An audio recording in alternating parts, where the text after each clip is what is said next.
नमस्कार, मैं प्रेरणा Sharma think tank पर आप सभी का बहुत-बहुत स्वागत करती हूँ। दोस्तों, जम्मू और कश्मीर और पाकिस्तान का जो विवाद है, वो भारत के लिए हमेशा से ही बड़ा संवेदनशील रहा है। ऐसे में भारत में बैठे कुछ पाकिस्तानी गुर्ग ऐसे हैं, जो शुरू से ही इस मुद्दे पर अपनी एक अलग ही राय रखते हैं। मैं बता दूं, जब मोदी सरकार जब से सत्ता में आई, जब धारा 370 हटी, तो ये ऐसे लोग थे जिनके कलेजे पर सांप लौट गए थे। मैं बात कर रही हूँ महबूबा मुफ्ती की, उमर अब्दुल्ला की और फारूक अब्दुल्ला की। और ऐसे तमाम लोग हैं जो कभी भी नहीं चाहते हैं कि इन दो देशों में शांति बनी रहे।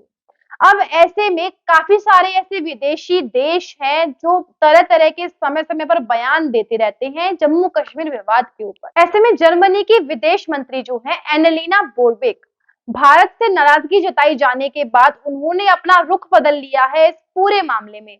हाल ही में 2 दिवसीय भारत की यात्रा पर थी एनालिना बोरबेक, जिस पर उन्होंने जम्मू कश्मीर विवाद के ऊपर अपना एक बड़ा बयान दिया।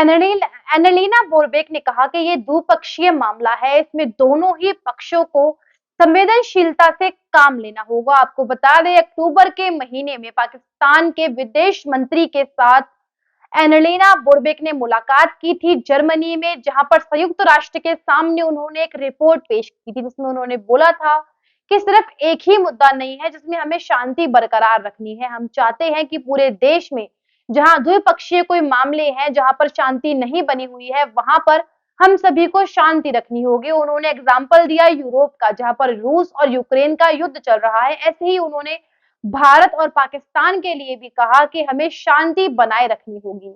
हालांकि इससे पहले एनालिना बोरबेक का इस पूरे मामले पर कोई और राय थी, लेकिन अब उनकी राय जो है वो इस तरीके से बदल चुकी है। अब आपको बता दें, 2 महीने बाद यानी कि अभी हाल ही में दिसंबर में एनालिना बोरबेक ने भारत के विदेश मंत्री एस जयशंकर के साथ भी मीटिंग करी थी, जिसमें उन दोनों ने काफी सारी बातचीत करी। इससे पहले अक्टूबर के महीने में जब एनालिना ने संयुक्त राष्ट्र को जब रिपोर्ट पेश की थी पाकिस्तान के विदेश मंत्री के सामने, तब एनालिना और एस जयशंकर की फोन पर बातचीत भी हुई थी। उस बातचीत के बाद भारत के विदेश मंत्रालय की ओर से एक कड़ा जवाब आया था उस टिप्पणी को लेकर। उन्होंने कहा था, भारत के विदेश मंत्रालय की ओर से जवाब आया था कि भारत एक शांतिपूर्ण देश है। ये किसी भी तरीके से ये नहीं चाहता कि यहाँ पर किसी प्रकार के कोई दंगे हो, कोई फसाद हो। पाकिस्तान शुरू से ही ऐसी आतंकवादी गतिविधियों को अंजाम देता है, शुरू से ही देश विदेश इस बात से अनजान नहीं है। भारत की तरफ से बोला गया कि संयुक्त राष्ट्र में बैठे जितने भी बड़े लोग हैं, उनकी जिम्मेदारी बनती है कि वे ऐसे अंतरराष्ट्रीय मामले को सुलझाएं और इसके ऊपर कड़ी से कड़ी कार्यवाही करें। अब जब एनालिना बोरबेक भारत आई हैं अपनी द्विदिवसीय यात्रा के लिए, तो इसमें एनालिना और एस जयशंकर की मुलाकात हुई, जहां पर उन्होंने इस पूरे मुद्दे को फिर से दोहराया और दोनों में बातचीत हुई। बोरबेक ने एस जयशंकर के साथ मुलाकात के दौरान कहा कि हम पहले ही साफ कर देते हैं कि जर्मनी का पाकिस्तान और भारत के विवाद को लेकर कोई रुख नहीं बदला है, लेकिन हम उम्मीद करते हैं दोनों पक्षों से कि वार्ता के दौरान दोनों ही शांति बनाए रखें। हम जानते हैं कि ये एक द्विपक्षीय मामला है और दोनों ही गुटों से अपील करते हैं दोनों शांति बनाए रखें। आपको बता दें, पिछले साल एलओसी संघर्ष विराम एक बहुत बड़ा कदम साबित हुआ था। इसी दौरान ईरानी आयातकों ने, आपको बता दें, भारत से चीनी और बासमती चावल जैसे आयात के लिए जो है किसी नए अनुबंध पर हस्ताक्षर करना बंद कर दिया है। अब इसके पीछे क्या कारण है, ये अभी तक साफ नहीं हुआ है। हालांकि ऐसे कयास लगाए जा रहे हैं कि ईरान में चल रहा जो संघर्ष है, उसको लेकर ये बड़ा कारण हो सकता है कि चावल और बासमती चावल जो हैं वो आयात नहीं किए जा रहे हैं, क्योंकि वहां पर होटल्स और दुकानें नहीं खुल पा रही हैं। हालांकि इसके अलावा और भी चीजें बताई जा रही हैं। जो नई मुद्रा नीति है, जो ईरान और भारत के बीच होने वाली है, वो भी एक बहुत बड़ा कारण बताया जा रहा है।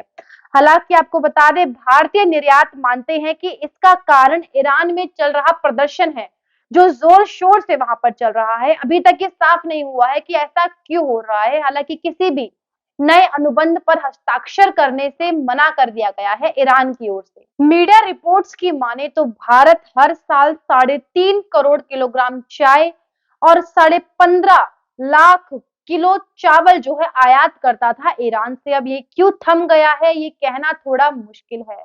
गौरतलब बात ये है कि जो भारत और पाकिस्तान के बीच का जो विवाद चलता रहता है, जो सदैव गर्म रहता है, अब उसमें तमाम तरीके के जो देश हैं वो अपना योगदान दे रहे हैं, सब भारत के साथ आ रहे हैं। अब ऐसे में जर्मनी एक नया नाम जुड़ता जा रहा है जो भारत के साथ आके खड़ा हो गया है। इससे पहले आपको बता दें, जब जम्मू और कश्मीर से धारा 370 हटाई गई थी, यानी कि विशेष राज्य का जो एक दर्जा मिला हुआ था जम्मू कश्मीर को, वो हटाया गया था। तब अमेरिका का बड़ा बयान सामने आया था। अमेरिका की तरफ से कहा गया था कि दोनों ही जो देश हैं वो अपने सैन्य बलों को कंट्रोल में रखें और नियंत्रण रेखा पर शांति बनाए रखें। दोनों ही देशों को कंट्रोल करना होगा अपनी गतिविधियों को लेकर। तभी से अमेरिका जो है नजर बनाए हुए है पाकिस्तान पर, पल पल की खबर लेता है। तो ऐसे में देखा जा सकता है किस तरीके से भारत के साथ तमाम तरीके के देश जो है कंधे से कंधे मिलाकर साथ में आ खड़े हुए हैं। इसी बीच जर्मनी एक नया नाम जुड़ता जा रहा है जो भारत के साथ आकर खड़ा हो गया है, और तमाम तरीके के ऐसे देश हैं जो पाकिस्तान और भारत को जो विवाद चल रहा है उन्हीं के बीच जम्मू और कश्मीर का, उसको लेकर भारत को सपोर्ट करते हैं और समय समय पर अपने बयान आगे रखते रहते हैं। इस पूरे मामले पर आपकी क्या राय है, हमें कमेंट करके अवश्य ही बताइएगा। यदि वीडियो पसंद आई हो तो वीडियो को लाइक करें, कमेंट करें और शेयर करना बिल्कुल ना भूलें। नमस्कार।